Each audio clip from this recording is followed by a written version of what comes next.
वाहेगुरु जी का खालसा वाहेगुरु जी की फतेह। Delhi Singh travel channel की तरफ से मैं आपका स्वागत करता हूं और आज धन धन गुरु नानक देव जी महाराज जी के 20 बातें बताऊंगा। गुरु नानक जी के गुरुपुरब यानी जन्म और अंतिम समय तक यानी ज्योति ज्योत समय तक की 20 अनसुनी बातें और कहाँ गुरु जी ने यात्रा की है, इसके अंदर आपको पता चल लगेगा। और ये बातें ध्यान से सुननी है और वीडियो को पूरा देखना है। सतगुरु नानक प्रगटिया मिटे धुन जग चांदन होए, चूकर सूरज निकलिया तारे छिपे अंधेर पलोवा। एक समय की बात थी, बेबी नानकी जी एक अपनी सहेली के भाई को गोद में खिला रही थी। तभी सहेली आती है, वो उसकी गोद से अपने भाई को ले जाती है और बोलती है कि ये मेरा भाई है। तो बेबी नानकी जी को बड़ा दुख हुआ, बहुत अफसोस हुआ। वो बोलने लगी, निरंकार जी ऐसा मुझको भाई दो जो मेरा तो होए होए पूरे जग का साझा होए, और ऐसा वीर मेरे को दो। तो बेबी नानकी जी ने निरंकार के आगे ये दुहार लगा। बेबी नानकी जी ने अकाल पुरख श्री वाहेगुरु जी से फरियाद लगाई, काश कोई मेरा भी भाई होता और जो सबका साझा हो। तो अकाल पुरख से कहने लगी, वाहेगुरु ए मेरे निरंकार, आप मुझको ऐसा वीर दो जो सबका साझा हो और सब उसको अपना वीर कहें और वीरों का भी वीर। बेबी नानकी जी की फरियाद अकाल पुरख ने सुन ली, उनकी विनती सुन ली और उनके भाई का जन्म हुआ मेहता कालू चंद खत्री जी के यहाँ पे माता तृप्ता देवी जी के। जब दौलतदाई ने ये खबर निकाली तो बेबी नानकी जी बहुत खुश हुई और उस समय बरसात, तूफान और बिजली ने स्वागत किया गुरु नानक देव जी महाराज का। तो रिमझिम वर्षे अमृतधार, गुरु नानक ने लिया अवतार। तो ननकाना साहिब में गुरु नानक जी का जन्म हुआ और वो समय ऐसा था कि रात भी दिन की तरह हो गई, अंधेर बिल्कुल ख़त्म हो गया और तारे चमक उठे जैसे दिन हो। दौलतदाई ने मेहता कालूचंद खत्री जी को जब ये खबर सुनाई कि आपके यहाँ पे एक देव पुरुष बालक ने जन्म लिया है, जिसके चेहरे पे एक नूर है और हंसता हुआ दुनिया में आया है, एक ही खुशी का संदेश दे रहा है। और दौलतदाई ने कहा, आपको कालूजा जी लख लख बधाइयाँ हुए। तो मेहता कालूचंद खत्री जी ने अब उसको इनाम दिया और पूरे शहर में मिठाइयाँ बंटवाई और बेबी नानकी जी की खुशियाँ चरम आसमान पे थी कि मुझको मेरे अकाल पुरख ने वीर दे दिया जो सबका साझा है। तो गुरु नानक देव जी का ऐसे अवतार हुआ जो दुनिया में किसी का नहीं था। जब गुरुजी थोड़े बड़े हुए तो मेहता कालूचंद जी को लगा कि अब इन्हें शिक्षा देनी चाहिए। तो गुरुजी को पंडित ब्रजनाथ जी के पास शिक्षा के लिए भेज दिया गया। शिक्षा चलती रही। जब सवाल जवाब होने लगे तो पंडित ब्रजनाथ जी से गुरु नानक देव जी ने कुछ सवाल किए, तो उस सवाल के अंदर वो उलझ गए और कहने लगे, अभी तुम्हारी कम अवस्था है, जब बड़े हो जाओगे जब इन सवालों का जवाब मिलेगा। उल्टा पूरा रामायण का पाठ पंडित जी को ही सुना दिया और समझा दिया। तो उन्होंने हाथ जोड़ के मेहता कालूचंद जी के यहाँ पे आकर गुरु नानक देव जी को वहाँ पे कहा, जी तुम्हारा बेटा तो पहले ही पढ़ा लिखा और समझदार है। इनको तो निरंकार ने इतना पढ़ा लिखा के भेजा है कि किसी इंसान की इसको कोई ज़रूरत नहीं है। फिर मेहता कालूचंद खत्री जी ने गुरु नानक देव जी को मौलवी सैयद हुसैन जी के पास शिक्षा के लिए भेजा। तो वहाँ पे शब्दों का उच्चारण हुआ। मौलवी जी जो समझाते उसके उलट जो सही था और सही मायनों में था, गुरुजी उसको समझाते तो वो मौलवी सोच में पड़ गया। जो मौलवी को नहीं पता था वो गुरुजी उसको समझाते। इस तरीक़ा से गुरुजी ने मौलवी को कुरान शरीफ ही सुना डाली। तो मौलवी ने गुरुजी के पैर छुए और हाथ जोड़े और उनको मेहता कालूचंद जी के यहाँ पे उसको छोड़ के आया। तो कहने लगा, इस बच्चे को कोई इंसान नहीं पढ़ा सकता, इसे तो ऊपर वाले अल्लाह ने अपने पढ़ाकर भेजा है, निरंकार जी ने इसको भेजा है, इसका ध्यान रखो मेहता कालूचंद खत्री जी, कहकर वो मौलवी वहाँ से चल दिया। मेहता कालूचंद जी ने गुरु जी को जब बड़े हुए थोड़े तो उन्हें गाय भैंस चुगाने के लिए कहा, भाई जंगल में ले जाया कर। तो गुरुजी क्या करते, आप पेड़ के नीचे सो जाया करते और गाय भैंसों को छोड़ देते थे। वो जाके नज़दीकी खेतों में चारा चरने लगती। तो वहाँ कुछ किसानों ने देखा कि हमारी खेतों में गाय भैंस चग रही हैं, तो उनकी शिकायत आकर मेहता कालूचंद जी को की। तो ये बड़ा बुरा लगा। तो आकर कालूचंद जी ने उन्हें बड़ा समझाया और कहा, भाई ऐसा नहीं, मुआवजा मांगने लगे। तो गुरु जी बोले किसान से, पहले आप अपनी खेती जाकर देखो कि है नहीं है। जब किसान और सभी गांव वाले खेतों में पहुंचे तो खेतें सही सलामत थी। तो किसान को शर्मिंदगी उठानी पड़ी और झूठा बनना पड़ा। एक समय की बात है, गुरुजी भैंसों को चुगाने के लिए जंगल में गए हुए थे। तो गुरुजी एक वृक्ष की छाया के नीचे लेट जाते हैं। कुछ समय के बाद उसके गुरुजी के चेहरे पे धूप आने लगती है। तो वहाँ से एक शेषनाग आकर गुरुजी के चेहरे पे फन फैलाकर उन्हें छाया प्रदान करते हैं। उसी समय राय बुल्लभ जी वहाँ से जाते होते हैं। वो ये नज़ारा देखते हैं तो चौकित रह जाते हैं और देखते देखते वो सोचते हैं ये तो कोई अल्लाह का नूर है, खुदा का बंदा है जो दुनिया को समझाने के लिए आया है। इसके लिए शेषनाग छाया करके बैठे हुए हैं। राय बुल्लभ जी कालूचंद खत्री जी के यहाँ पे पहुँचते हैं और उनको सारी घटना के बारे में बताते हैं और कहते हैं, मेहता कालूचंद खत्री जी, आपके यहाँ बालक ने जो जन्म लिया वो अल्लाह का नूर है, खुदा का बंदा है। ये जग जहान का भला करने के लिए और नेकी के लिए आया है। इसको कभी भी कुछ मत कहकर, ना मारा कर ना इसको डांटा कर। यह आने वाले समय में दुनिया को सच्ची लौ में लेके जाएगा और अच्छे सबको बनाएगा। तो इसलिए मैं कहता हूँ इसे कुछ ना कहियो, ये खुदा का रूप है। समय बीतता चला गया।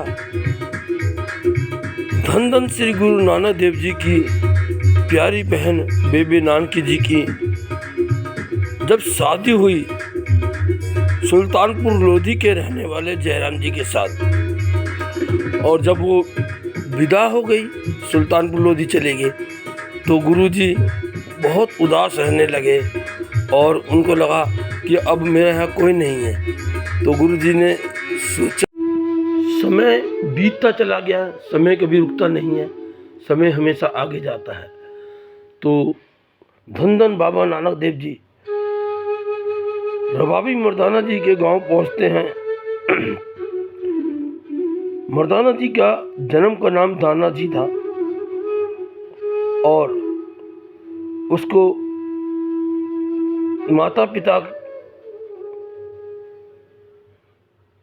भाई बिंद्रा जी, पिता माता लखो जी, जिनके यहाँ इनका जन्म हुआ, और इनके 5 भाई जो पहले दुनिया में नहीं रहे थे, जो थोड़ी बाल अवस्था में आते ही चले जाते थे, तो माता ने इनको मर्जाना बोलती थी। तो गुरुजी ने कहा कि माता, ये मर्जाना नहीं है, ये मर्दाना है। जो मर्दा नहीं है उसे कहते हैं मर्दाना, इसलिए गुरु ने उसका नाम मर्दाना रखा और फिर उनको अपने साथ लेके संसार की यात्रा पे निकल गए। मेहता कालूचंद खत्री ने गुरुजी को जब सुल्तानपुर लोधी भेज दिया तो वहाँ उनके जयराम जी, जो बेबे नानकी जी के पति थे, उन्होंने उनको वहाँ पे नौकरी लिखवा दिया मोदी खाने में। तो गुरुजी गरीब आए अमीर आए सबको 13 शेर तोल के देते रहे, और उनके लिए कोई अमीर नहीं था, कोई गरीब नहीं था, सबको अनाज बराबर देते। आज भी सुल्तानपुर लोधी के वहाँ पे वो पत्थर 14 बट्टे रखे हैं। संगत दर्शन कर सकती है, आज भी जाके वहाँ रखे हुए हैं और दर्शन करना चाहिए। समय बीतता चला गया। जब धन धन गुरु नानक देव जी महाराज 16 साल की उम्र के हुए तो पिता मेहता कालूचंद खत्री जी ने उनका विवाह पटवारी मूले की पुत्री माता सुलखनी जी के साथ गांव बडाला में विवाह हुआ और करवा दिया। गुरु जी के वहाँ 2 पुत्र हुए, बाबा श्रीचंद जी, बाबा लक्ष्मी दास जी। और गुरु जी कुछ समय बिताने के बाद फिर यात्राओं पे निकल गए। गुरु नानक देव महाराज जी सुल्तानपुर लोधी मेरे साहब के साथ जो नदी बहती है, काली बहर नदी, उसमें रोज़ स्नान करते थे। जब गुरुजी एक दिन वहाँ स्नान करने गए और बाहर नहीं आए तो लोग सोचने लगे कि गुरुजी डूब गए, लेकिन बेबी नानकी जी ये बात नहीं मानी और गुरुजी 3 दिन के बाद जब बाहर आए तो मूल मंत्र का जाप कर रहे थे जो वहाँ से लेके आए। मूल मंत्र एक ओंकार सतनाम कर्ता प्रकृत निर्भव निर्वैर अकाल मूरत अजूनी से भंग गुरु प्रसाद जप आदि सच जुगात सच है भी सच नानक होशी भी सच। ये मूल मंत्र गुरु नानक देव जी वहाँ 3 दिन तप करके लेके आए। गुरु जी यात्रा करते हुए एक बार गुरु जी अपने मुरीद लालो जी के यहाँ रुके। वहाँ लालो जी ने उन्हें रोज़ जो रूखा सूखा भोजन था वो खिलाते थे। यह बात मलिक भागो जी को पता चला। उसने वहाँ उनको बुलाने के लिए भेजा कि आज गुरुजी मेरे यहाँ पे खाना खाएंगे। तो गुरुजी ने मना कर दिया तो उन्होंने अपने कुछ साथियों को भेजा कि लेके आओ और उनको खाना खिलाना। जब गुरुजी मलिक भागो जी के यहाँ पहुँचे तो मलिक भागो जी ने कहा, आप एक खत्री परिवार से हो, एक शूद्र के यहाँ पे खाना खा रहे हो। तो गुरुजी ने कहा, आप जिस कार्य के लिए मुझे यहाँ बुलवाया है वो कार्य करो। तो गुरुजी के आगे 36 प्रकार के भोजन रख दिए और लालू जी के यहाँ से प्याज और रोटी लेके आए। गुरुजी ने एक हाथ में प्याज और रोटी रखी और एक हाथ में पूड़ी कचौड़ी हलवा का वो रखा। जब उनको दबाया तो लालू जी की रोटियों में से दूध निकलने लगा और मलिक भागो जी की पकवानों में से खून की रक्त बहने लगी।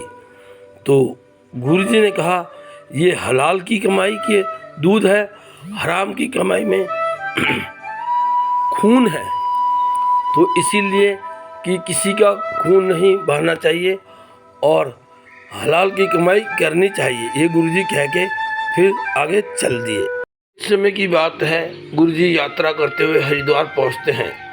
वहाँ देखते हैं गंगा जी के अंदर पंडित स्नान कर रहे हैं और एक तरफ जल चढ़ा रहे हैं। गुरुजी ने भी वहाँ जाकर स्नान करने लगे और दूसरी दिशा के अंदर जल चढ़ाने लगे। तो पंडितों ने गुस्से में कहा, अरे मूर्ख, ये तू क्या कर रहा है? उन्होंने कहा, आप क्या कर रहे हो? पंडित बोले, हम सूर्य को पानी चढ़ा के अपने पूर्वजों को दे रहे हैं। तो उन्होंने कहा, गुरुजी ने, आपके पूर्वज कहाँ रहते हैं? उन्होंने कहा, हजारों कोसों दूर। तो गुरुजी फिर पर दूसरी दिशा में मुड़कर जोर जोर से जल चढ़ाने लगे। फिर पंडितों को गुस्सा आया, अरे ये क्या कर रहे हो? उन्हें कि जब आप हजारों मील दूर अपने पितरों को पानी दे सकते हैं, तो मैं भी, मेरी जो पंजाब के अंदर खेती सूख रही है, मैं भी वहाँ पानी दे रहा हूँ।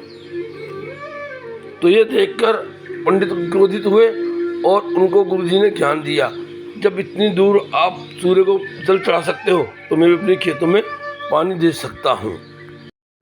गुरुजी भ्रमण करते हुए एक गांव में पहुँचते हैं तो वहाँ देखते हैं लोग पानी के लिए बड़े परेशान हैं और एक शख्स जिसका नाम बली कंधारी था, वो सारा झरना पानी अपने कब्जे में कर बैठा हुआ था। उसकी मर्जी के बिना वो किसी को नहीं देता। तो गुरुजी ने कहा, मर्दानिया जाके पानी लेके आ। तो जल लेने के लिए जब मर्दाना जी गए तो बली कंधारी ने बिल्कुल जल देने से मना कर दिया और वो वापस लौट के गुरुजी के पास आ गए। गुरुजी ने जो छड़ी थी खुंडी जमीन पर मारी और वहाँ से झरना बहने लगा। ये देखकर बली कंधारी को बड़ा गुस्सा आया, बहुत आग बबूला हो गया। जैसे मर्दाना जी पानी पीने लगे, उन्होंने ऊपर से पहाड़ पे लात मारी और पैर लगते हुए पहाड़ का नीचे गिरने लगा। तो गुरुजी ने देख लिया, अंतर्यामी थे। गुरुजी ने हाथ से वहीं रोक दिया जहां आज गुरुद्वारा पंजा साहब है। यह देखकर बली कंधारी का घमंड अहंकार टूट गया और गुरुजी की शरणों में आ गया। उसका भी जगतारण हो गया। एक समय की बात है जब गुरुजी घूमते थे और बोलते थे, मानस की जात एको पहचान वो। वहाँ के काजियों ने क्या कहा, आप हिंदू मुसलमान सबको एक समझते हैं, तो आज जुमा का दिन है, हमारे साथ आप नमाज पढ़ें। वहाँ का नवाब भी साथ था। जब वहाँ नमाज पढ़ने के लिए गए, सब लोग नमाज पढ़ने लगे। गुरुजी एक तरफ कोने में खड़े हो गए। जब नमाज खत्म हुई तो सब गुरुजी के पास चिल्लाने लगे, कहने लगे, आपने तो नमाज पढ़ी नहीं, फिर आप झूठ बोलते हो कि हिंदू मुसलमान एक हैं। गुरुजी ने नवाब से कहा, आपने कौन सी नमाज पढ़ी है बताओ? आप तो काबुल के अंदर अपने घोड़े खरीद रहे थे और मुझसे कह रहे हो नमाज पढ़ने के लिए बात कर रहे हो। इतने में काजी बोला, चलो नमाज ने नहीं पढ़ी तो मैंने तो पढ़ी। कि काजी साहब, आप तो देख रहे थे कि गांव में मेरी गाय ने जो बछिया दिया है वो कैसा है, आप तो अपनी बच्चिया के उसमें लगे। तो बिल्कुल वो शर्मिंदा हुए और सर नीचे करने के कहने लगे, बिल्कुल सही। तो गुरुजी ने कहा, नमाज तन मन से पढ़ी जाती है, ईश्वर का नाम तन मन से लिया जाता है, ऐसे नहीं। उनको ये सबक सिखाया और वहाँ से वो आगे चल दिए। एक बार की बात है, बेबे नानकी जी खाना बना रही थी और तवे के पर जब रोटी फूल गई ना, उन्हें अपने भाई नानक की याद आई और मन ही मन सोचने लगी, काश आज मेरा भाई नानक होता तो ये रोटी फूली हुई खाता था, उसे बहुत पसंद थी। तो एक जगह दूर बैठे हुए गुरु नानक देव महाराज जी को लगा, आप तो बहन नानकी याद किया है, भाई माला जी, भाई मर्दाना जी, चलो बेबी नानकी जी के यहाँ चलते हैं। उन्होंने आंख मीची सबने और वो बेबी नानकी जी के यहाँ पहुँच गए। अभी तय से रोटी भी नहीं उतरी थी तो वहाँ तक उन्होंने दर्शन दे दिए। फिर बेबी नानकी जी खुश हुई। उन्होंने कहा, भाई मैंने तो याद किया था कि याद करोगे, जो मैंने कहा था मैं हर वक्त तुम्हारे पास होऊंगा। फिर उन्होंने वो भोजन किया, भोजन करके कुछ समय बिताया। उसके बाद फिर वो आगे यात्रा, गुरु जी बाला मर्दाना जी को साथ लेकर भ्रमण करने देश विदेशों की यात्रा पे निकल गए और यात्रा करते हुए इस देश से उस देश, उस देश से उस देश, बहुत देशों में घूमने के बाद वहाँ कहीं पहुँचते। गुरु जी एक बार मक्का की यात्रा पे पहुँचे। मक्का मदीना में पहुँचते हैं तो थकावट की वजह से वो एक स्थान पे जाकर सो जाते हैं ज़मीन पे। तो कुछ मौलवी पंडित आते हैं और गुरुजी से कहते हैं, ओ मूर्ख, ये क्या कर रहा है? जहाँ हमारा मक्का मदीना है वहाँ तू पाँव करके सो रखा है। तो गुरुजी कहते हैं, जहाँ आपका मक्का नहीं है मेरा पाँव वहाँ कर दे। वो गुरुजी के पाँव को घुमाते हैं, चारों तरफ घुमाते हैं, देखते हैं, पीछे मुड़ते हैं कि अरे मक्का तो वहाँ है। फिर मक्का वहाँ ऐसे चारों तरफ घुमा के जहाँ थे गुरुजी को वहाँ छोड़ते हैं। ये कहते हैं, अरे हमने इसको चारों तरफ घुमा दिया, मक्का तो चारों तरफ घूम गया। ये बात वहाँ के नवाब को पता पड़ती, बड़े गुस्से से आकर देखता है जब गुरुजी की आंखों के अंदर उसे एक अल्लाह का रूप और नूर नजर आता है। तो वो पाँव में गिर के कहता है, ये मेरा अल्लाह है, ये मेरा रब है। जब से गुरु नानक को हिंदू लोग वहाँ से अपना मसीहा मानते हैं, भगवान मानते हैं, और जो मुसलमान थे वो उनको पीर मानने लगे। गुरु जी भ्रमण करते हुए पूरे विश्व का जब करतारपुर पहुँचते हैं तो गुरु जी का अंतिम समय 18 साल जो जीवन के थे वो गुरु जी ने करतारपुर साहब के अंदर बिताए। गुरु जी ने वहाँ खेती बाड़ी की और बाबा बूढ़ा जी भी गुरु जी के साथ रहे जब उनकी बाल अवस्था थी बाबा बूढ़ा जी की। और गुरु जी के बेटे माता सुलक्षणी जी सब साथ में रहे और गुरु जी को ज्योति ज्योत भी करतारपुर की धरती जो आज पाकिस्तान के अंदर है वहीं ज्योति ज्योत हो समाये। हिंदुओं ने अपना रब माना, भगवान माना, और मुस्लिमों ने गुरु जी को अपना खुदा अल्लाह पीर माना। नमस्कार साथियों, मैं आपका अपना रंजीत सिंह ढांगी, दिल्ली सिंह ट्रेवल्स में आपका स्वागत है। और इस चैनल के माध्यम से मैं आपको बताना चाहूँगा, हर जगह की जानकारी देना चाहूँगा और वीडियो डालना चाहूँगा। और आपसे निवेदन करता हूँ, अगर आपको मेरी वीडियो में कहीं कमी नज़र आ जाए तो मुझे कमेंट करके बताएं। लाइक करें, फॉलो करें, शेयर करें, कमेंट ज़रूर करें। धन्यवाद।